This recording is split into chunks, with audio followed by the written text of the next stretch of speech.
They called it a jungle, but it wasn't. It was a graveyard for the overconfident. And right now, 6 heavily armored bounty hunters were standing exactly where the last ones died, still laughing. The calm's chatter bounced through the thick, humid air as their boots sank into the mossy floor.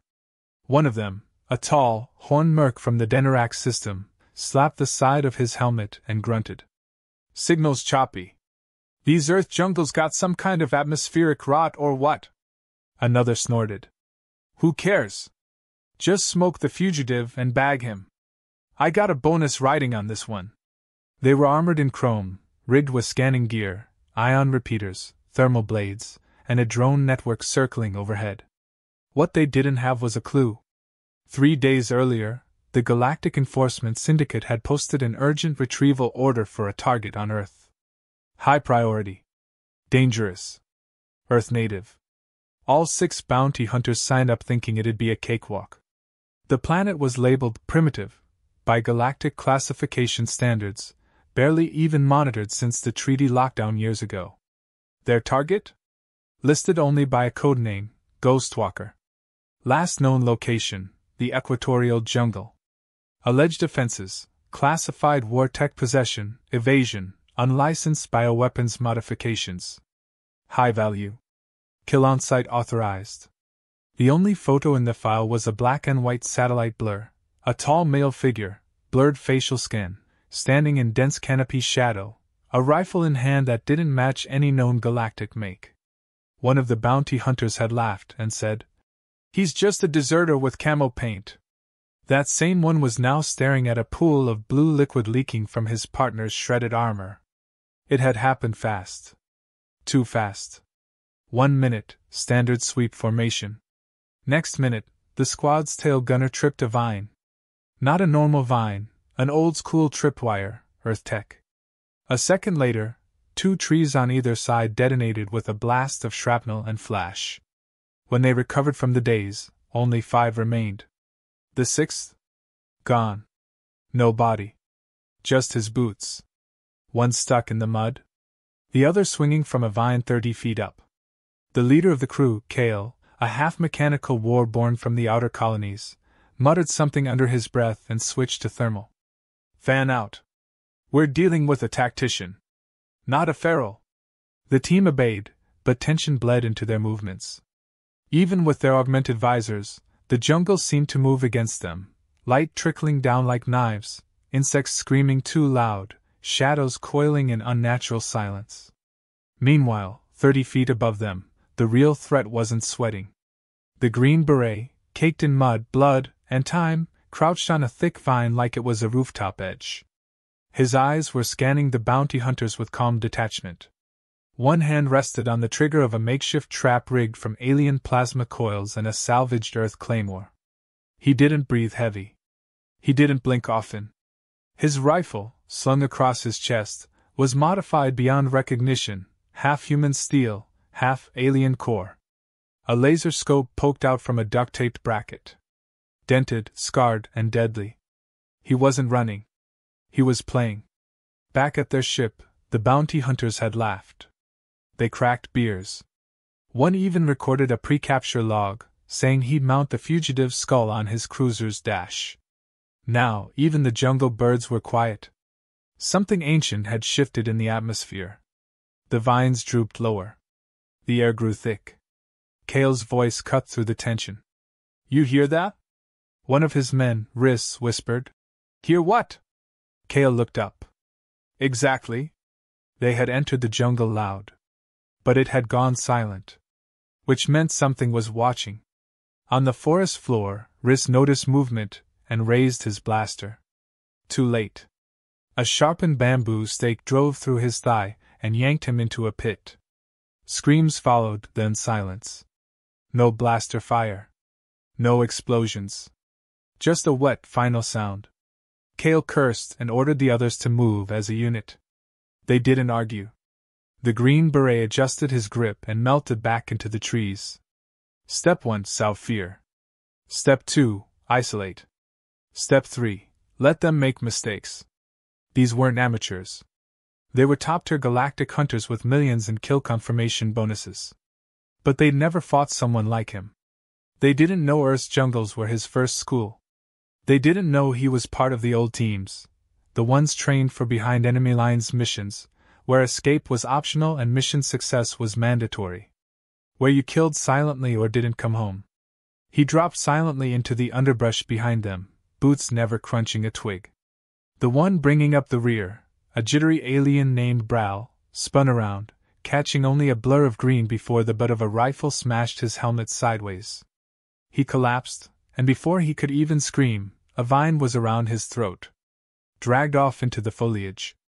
Cale turned and saw it for just a second, a shadow dragging his man away, completely silent, like it had done this before.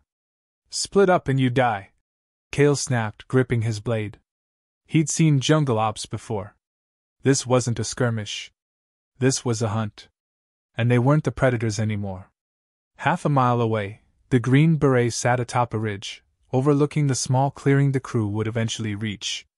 He'd already predicted their path. The terrain forced them to the clearing. That's where the real trap was set. But he wasn't killing them yet. Not all. He wanted answers. Who sent them? Why now? He'd been buried for 5 years after Project Revenant. That wasn't a retirement. That was an exile. He'd dismantled his old life, gone dark, and taken every piece of experimental warfare knowledge with him. And now, someone was violating the treaty to find him. Back in the clearing, Cale and the 2 remaining bounty hunters were growing desperate. They activated aerial drones and launched them upward. They fizzled. EMP cloud. Already deployed? Their gear was failing.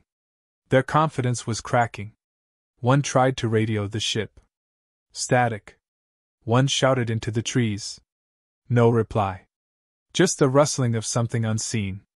Then a voice. Gritty. Sarcastic. Human. Echoing through their comm system. Next time you bring hunters to Earth, maybe pack a lunch. Cale froze. The voice didn't come from behind, or above, or from the clearing. It came from inside their suit comms. The Green Beret had tapped their network. Hacked them before they even knew he was real. And now, he was already gone. The jungle was no longer terrain, it had become a character in the story, and it wasn't rooting for the bounty hunters. Cale wiped a layer of humid sweat from his mechanical brow, sensors glitching from the EMP static that lingered like an invisible fog. They had lost 3 already. Bral had been taken without a scream, Riss vanished into a spiked pit like a ghost swallowed him, and the first kill still hadn't been found. Even their tech had started to betray them. Their drones refused to calibrate, their suits pinged error messages they couldn't read, and their communications were now hijacked by the voice of a man who wasn't supposed to exist anymore. Cale crouched in the middle of the clearing, motioning the last 2 members, Kelv and Jor, to form a perimeter. Both looked shaken, their rifles twitching in every direction like they expected the trees themselves to strike. This wasn't a war zone anymore. This was something worse. It was a game. And they didn't know the rules. Across the canopy, unseen and above them, the Green Beret moved like an animal that had evolved beyond sound. His boots made no noise. His breath synced with the wind. His fingers never hesitated. He had once been trained to take on insurgents, then special ops units, then blacklisted planetary rebels. But those were missions, not survival. This was something different. This was a test. And they were failing it. He watched Kelv break formation for a second, distracted by movement, a monkey, harmless, just leaping between branches. That second was enough. The soldier leapt down, knife first, and tackled him into the foliage. Not a scream. Just a crack. When Jor turned, he found nothing but a discarded weapon and a trail of flattened grass leading nowhere. He whispered into his helmet. Kelv's gone. Cale didn't respond. He was busy pulling out a scanner, but the display danced in error. EM spikes in every quadrant. He muttered to himself. He's using alien tech. Not just using it. Rebuilding it. Customizing it. He hadn't just looted the corpses of old invaders, he had reverse-engineered their weaponry and fused it with Earth tools. It was something the Council never expected. They'd assumed he would hide, go tribal, maybe build a few traps. What they never imagined was a human who could strip alien weapons and make them deadlier. The soldier had turned the jungle into an electromagnetic battlefield, and now their gear made them visible targets while his made him a ghost. Kale growled, pacing in a circle. His cybernetic arm whirred as he clenched a thermal grenade. "You think this is fear?" he shouted. "You think we don't face worse in the dread worlds?" Silence. Just the sound of a bird flapping once and fleeing. Then, that voice again. Calm, like someone enjoying a hike. "No. I think you're bored. That's why they sent you. You weren't expecting a fight, you were expecting a trophy." Kale spun. "Show yourself." The jungle answered with shifting leaves and nothing more. "I've read your file," the voice continued. "Cybernetic Warborn. Field leader for 6 years. Demoted after 2 failed captures. You were expendable before you even landed here." Kale gritted his teeth, recognizing the tactic. Psychological war. Divide the team. Question the mission. But the worst part was, it worked. Jor stepped back, eyeing him differently now. "Is that true?" Kale didn't respond. He was already watching the vines move behind his last man. Jor didn't even feel the dart hit him. Just a pinch in the neck. He spun to fire, but his limbs locked up. He toppled backward like a cut tree. Kale turned and fired wildly, bullets tearing through trees, shattering bark and snapping branches.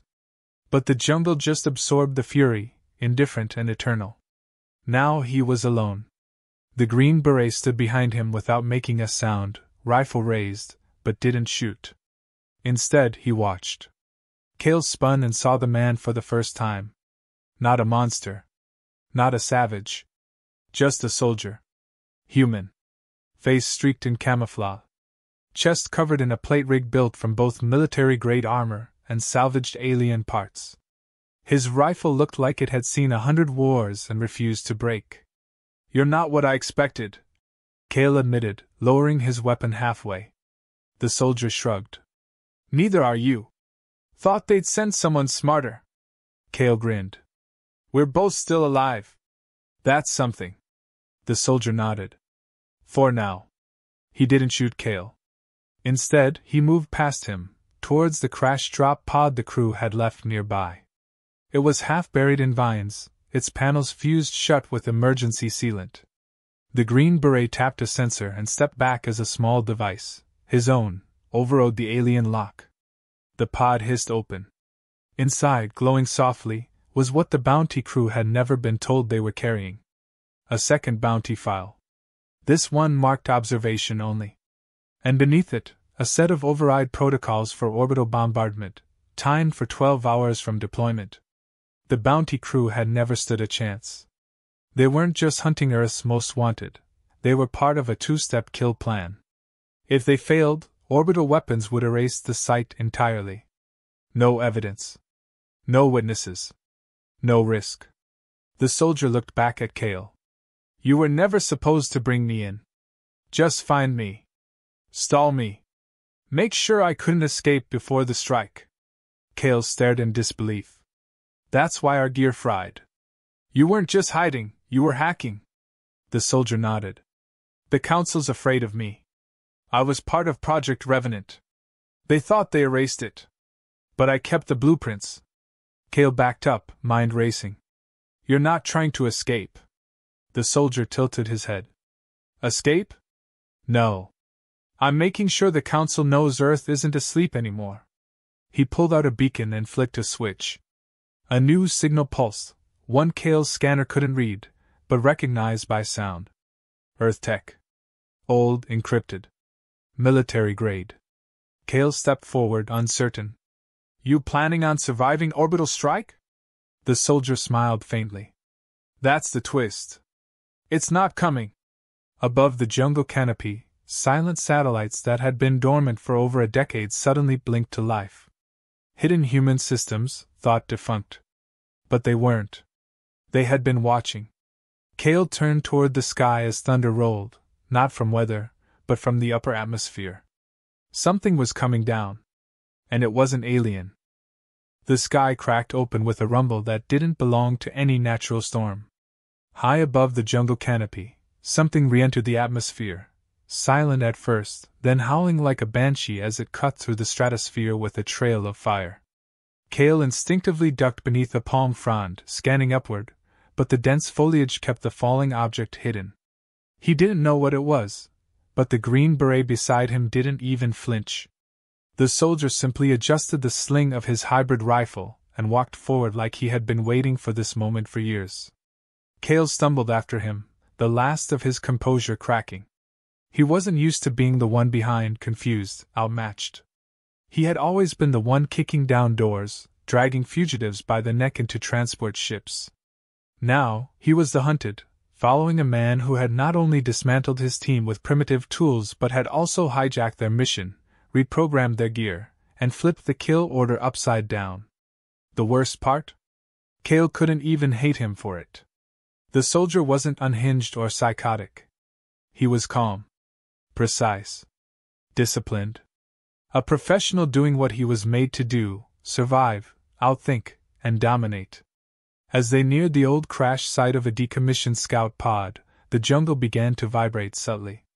Not visibly, but the ground felt alive, like the earth itself was bracing for something. Cale opened his mouth to speak, but the soldier raised one hand, halting him without a word.